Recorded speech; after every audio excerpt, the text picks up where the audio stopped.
Hi everyone, my name is Rishabh. So आज का video बहुत ज़्यादा इंपॉर्टेंट होने वाला है क्योंकि इसमें मैं एक ऐसे अंडर वैल्यूड स्टॉक की बात करूंगा जिसके बढ़ने के चांसेस बहुत ज़्यादा है। पर्सनली मैं भी इसमें इन्वेस्टेड हूँ पिछले 6 महीने से। हालांकि 6 महीने से इसका ऐसे जैसा कोई अच्छा रिटर्न नहीं आया, इनफैक्ट माइनस में। But I am pretty sure कि यदि उसको मैं 1 साल होल्ड करूंगा, 2 साल होल्ड करूंगा, 3 साल होल्ड करूंगा, थोड़ा लॉन्ग टर्म होराइजन से देखूंगा तो there is a very strong probability कि ये स्टॉक जो है वो बहुत ही अच्छा परफॉर्म करेगा। तो मैं एसबीआई कार्ड स्टॉक की जो है बात कर रहा हूँ। एसबीआई कार्ड जो है वो क्रेडिट कार्ड बेसिकली कस्टमर्स को प्रोवाइड करते हैं, सर्व करते हैं।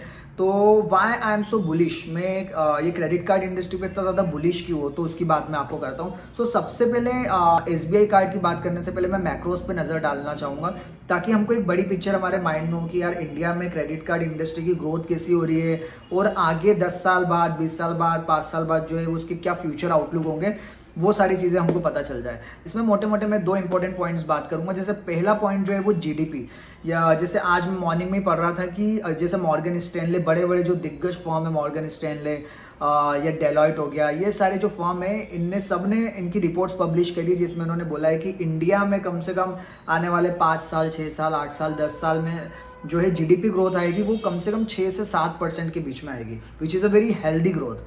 अब मैं इसकी बात क्यों कर रहा हूँ, यदि जीडीपी 6 से 7% से ग्रो करेगा इसका मतलब जो है इंडिया के इनकम लेवल्स जो है वो राइज होंगे, लोगों के पास ज़्यादा से ज़्यादा पैसा आएगा क्योंकि जब इकोनॉमी ग्रो होती है तो लोगों के पास पैसा आता है। तो क्या होगा जीडीपी के बढ़ने से कि जो लोअर मिडिल क्लास लोग हैं वो थोड़ा मिडिल क्लास की तरफ शिफ्ट होंगे, जो मिडिल क्लास के लोग हैं वो अपर मिडिल क्लास की तरफ शिफ्ट होंगे। तो इससे क्या होगा कि लोगों के पास पैसा आएगा और जब भी इनकम लेवल्स बढ़ते हैं तो क्रेडिट की डिमांड जो है वो बढ़ जाती है। ये कॉमन सेंस है क्योंकि यदि आप अपने आसपास फ्रेंड्स और फैमिली में आप ऑब्जर्व करोगे, यदि आप कॉलेज में भी हो तो आप देखोगे जैसे ही किसी का प्लेसमेंट लग जाता है तो सबसे पहले वो क्या करता है, वो अपने खर्चे जो है वो बढ़ा देता है, अपने क्रेडिट कार्ड की यूजेज जो है वो उसके बढ़ जाते हैं, राइट। तो जब जीडीपी बढ़ेगा तो इनकम लेवल्स बढ़ेंगे, इनकम लेवल्स बढ़ेंगे तो यूजेज ऑफ क्रेडिट कार्ड जो है वो बढ़ेंगे।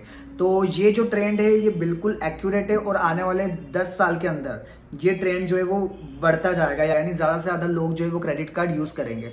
तो जब ज़्यादा से ज़्यादा लोग यूज़ करेंगे तो कंपनी ज़्यादा से ज़्यादा अर्न करेगी। तो डेफिनेटली हमको ऐसी कंपनी देखनी चाहिए जो फंडामेंटली स्ट्रांग हो और ये ट्रेंड का हम थोड़ा सा फायदा उठा सके, राइट। और इसमें सबसे अच्छी बात क्या है कि यदि आप इसका स्क्रीन पे यदि आप इसका प्राइस पॉइंट देखोगे तो ये कंटिन्यू गिर रहा है, यानी कि ये जो स्टॉक है इस पे किसी का ध्यान नहीं है, मतलब इन्वेस्टर्स इतना बुलिश नहीं है इसको लेके क्योंकि अभी सबका ध्यान जो है वो रेलवे, इंफ्रास्ट्रक्चर, इधर उधर जो है भटका हुआ है। तो इसलिए जो है ये स्टॉक बहुत ही सस्ते दामों पे मिल रहा है, बहुत ही चीप वैल्यूएशन पे मिल रहा है। अब आप बोलोगे कि यार इतना सस्ता मिल रहा है, हो सकता है स्टॉक अच्छा नहीं हो। आप एक बार इसके फाइनेंशियल्स चेक करिए, आपको पता चलेगा कि फंडामेंटली कितना स्ट्रॉन्ग स्टॉक है। जैसे इसके रेवेन्यूज आप देखो कितने स्ट्रॉन्ग है, ईयर ऑन ईयर बहुत ही हेल्दी रेट से जो है बढ़ रहे हैं। रेवेन्यूज में कोई प्रॉब्लम नहीं है। इनफैक्ट इस साल जो इसके रेवेन्यू है वो 20% से बढ़े, जो कि बहुत हेल्दी ग्रोथ है। और लास्ट 3 इयर्स में इसका कैगर है 22%, which is again very healthy. कोई दिक्कत नहीं रेवेन्यूज में। और यदि आप इसके प्रॉफिट्स भी यदि चेक करोगे तो आपको पता चलेगा कि 35% से 3 साल में जो है इसके प्रॉफिट्स जो है बढ़े। 35% बहुत ज़्यादा होता है, मतलब कम नहीं होता है। बट फिर भी जो इसका प्राइस जो है वो इतना बड़ा नहीं, मतलब कंसोलिडेट करते ही गया 2-3 साल के अंदर।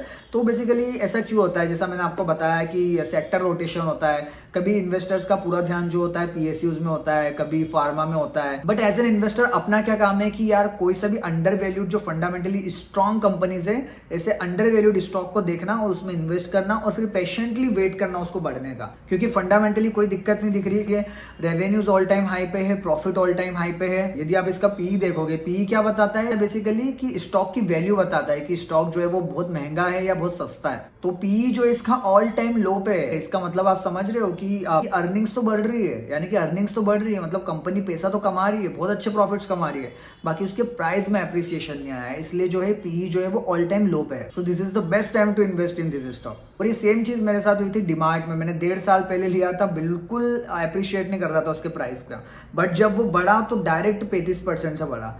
तो अच्छा फंडामेंटली स्ट्रॉन्ग कंपनीज में ऐसा ही होता है, जब वो रन अप करते हैं तो वो बहुत तेजी से करते हैं, उनको आप कैचअप नहीं कर सकते।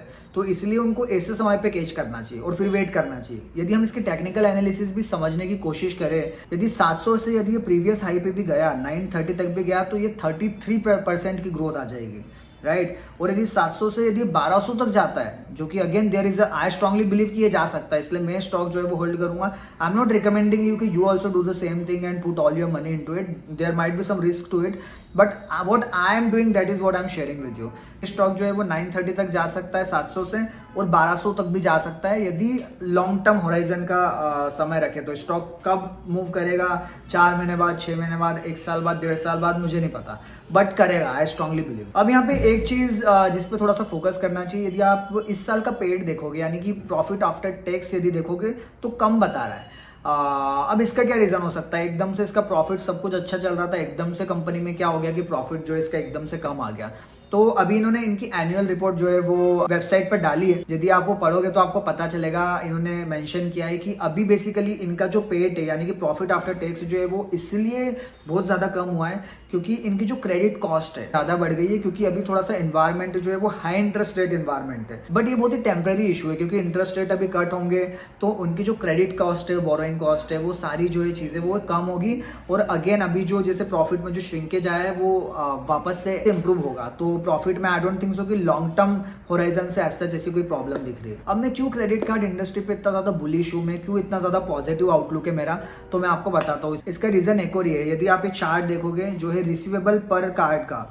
अब रिसीवेबल पर कार्ड क्या होता है कि ऑन एन एवरेज पर पर्सन से इनको जितना जो है पैसा लेना है, तो ये यदि आप ग्राफ देखोगे तो ईयर ऑन ईयर जो है वो बढ़ रहा है। इसका मतलब क्या है कि ज्यादा से ज्यादा लोग जो है वो क्रेडिट कार्ड यूज कर रहे हैं। पहले लेट से यदि वो 10,000 रुपए महीना करते थे तो अब वो 20,000 रुपए महीना कर रहे हैं। और आपको क्या लगता है, कॉमन सेंस लगाइए कि ये ट्रेंड जो है वो कम होगा या ज्यादा होगा। आप आसपास अपने लोगों से थोड़ा बात करिए, थोड़ा सा उनको ऑब्जर्व करिए, तो आपको पता चलेगा कि ये जो ट्रेंड है ये बढ़ता ही जाएगा, बढ़ते जाएगा, बढ़ते जाएगा। तो इसका मतलब क्या है कि रिसीवेबल पर कार्ड जो है वो बढ़ेगा। अब रिसीवेबल पर कार्ड बढ़ेगा तो उससे क्या होगा कि जितना ज्यादा वो क्रेडिट कार्ड यूज करेंगे, जितना ज्यादा उस पर क्रेडिट कार्ड से खर्चा करेंगे, उतना ही ज्यादा उनको इंटरेस्ट भी देना पड़ेगा, राइट। क्रेडिट कार्ड कंपनीज ऐसा ही पैसा कमाती। और भी ऐसे बहुत सारे पॉइंट्स है जो आगे आने वाले वीडियोस में मैं डिस्कस करूंगा, क्योंकि वीडियो जो है बहुत ज्यादा बड़ा हो जाएगा। But guys this was not an investment advice. ऐसा नहीं है कि आप सिर्फ SBI कार्ड ही खरीद लो, क्योंकि मैं पर्सनली जो है स्टॉक कितना भी अच्छा हो, मैं अपने पोर्टफोलियो का 5% से ज्यादा उसमें नहीं खरीदता हूँ, क्योंकि स्टॉक मार्केट में थोड़ी अनसर्टेनिटी होती है। क्या कर लोगे यदि आप RBI ने कुछ ऐसे रेगुलेशंस लगा दिए, या कुछ भी हो सकता है, right. We are living in an uncertain time, कुछ भी हो सकता है। तो कभी भी never put all your eggs into the same basket, as so many good investors have said that. So okay, thanks for watching this video and have a nice day.